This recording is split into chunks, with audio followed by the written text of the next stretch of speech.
मी चंद्रकांत वारगडे. खऱ्या अर्थानं आपण पाहतोय ऋतुमानामध्ये बदल होतोय, टेम्परेचर वाढत चालले.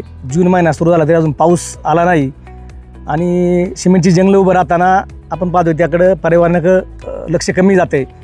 त्यामुळे इथून पुढच्या काळामध्ये खऱ्या अर्थानं आपण पर्यावरण संवर्धन आणि जलसंधारण, पाण्याची पातळी यापूर्वी 150 फुटावरती होती, ती पाण्याची पातळी आता आपण पाहतोय 500 फुटावर गेली तरी पाणी लागत नाही.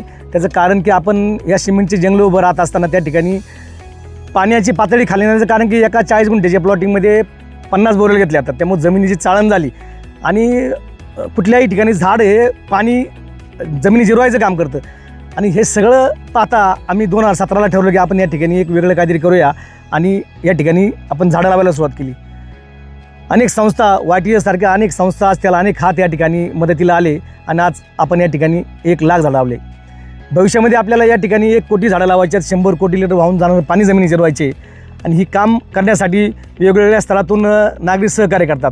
प्रत्येकाने आपापल्या भागामध्ये पुढच्या काळामध्ये झाड लावलं पाहिजे, झाड जगवलं पाहिजे, अन्यथा पुढच्या पिढीला आपल्याला ऑक्सिजन देता येणार नाही आणि पुढची पिढी आपल्याला कधी माफ करणार नाही. त्यामुळे प्रत्येकानं आपापल्या भागामध्ये आपल्या घरी जरी 1 झाड लावून ते जगवलं तरी खऱ्या अर्थाने पर्यावरणाचं चांगलं संगोपन होणार आहे.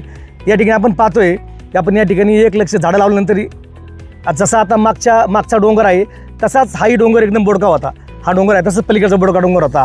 त्या ठिकाणी आता एवढे पक्षी आलेले आहेत की त्या पक्ष्यांना रोज 50 किलो बाजरी आपल्याला त्या ठिकाणी द्यावं लागते. म्हणजे ही सगळी सायकलिंग आहे, हे या ठिकाणी आपण हे सगळं निर्माण करायचा प्रयत्न करतोय आणि आपण सर्वांनी या कामाला सहकार्य करावे. या ठिकाणी पुणे पोलीस आयुक्त कार्यालयातील वाहतूक विभागाच्या अधिकाऱ्यांनी या ठिकाणी आवर्जून उपस्थिती दाखवली. त्यांचे मी या ठिकाणी माहिती सेवा समिती असन, YTS याच्या माध्यमातून यांचं स्वागत करतो, आभार मानतो. आणि आपणही ज्या वेळेला वाहतूक नियमनांच्या संदर्भामध्ये आपापल्या ज्या ठिकाणी आपला कार्यक्रम असेल त्या ठिकाणी आपण पर्यावरणासंदर्भामध्ये शेवटचे 5-10 मिनटं आपण त्यावर लोकांना सांगावं, नागरिकांना आवाहन करावं की आपण झाडं लावा, झाडं जागवा, आपल्या घराच्या वरांड्यामध्ये एखादं झाड लावा, घराच्या वरांड्यामध्ये एखादं मुठभर चिमणीला दाणे ठेवा, वाटीभर पाणी ठेवा. कारण यांची सुद्धा जबाबदारी आपल्याकडे आहे. आपण पाहतोय 4G 5Gच्या ह्याच्यामध्ये चिमण्या राहिलेल्याच नाही, चिमण्या मरून गेलेले. त्यामुळे त्यांचं संगोपन जबाबदारी आपली, कारण ते सुद्धा एक आपल्या आयुष्यातील घटक आहेत.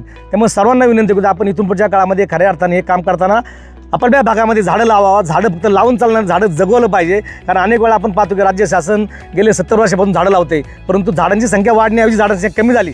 त्यामुळं त्यांच्या भरोश्यावर नसतं आपल्याला आपण स्वतःच्या कुटुंबासाठी आपल्या स्वतःच्या पुढच्या पिढीला ऑक्सिजन मिळालं पाहिजे, आपल्या पुढच्या पिढीला पाणी मिळालं पाहिजे, पुढच्या पिढीला आपल्याला त्या ठिकाणी सर्व पर्यावरणाची सुविधा मिळाल्या पाहिजे. त्यासाठी आपण प्रत्येकाने आपापली जबाबदारी म्हणून झाडं लावावी अशी विनंती करतो. या ठिकाणी थांबतो. धन्यवाद.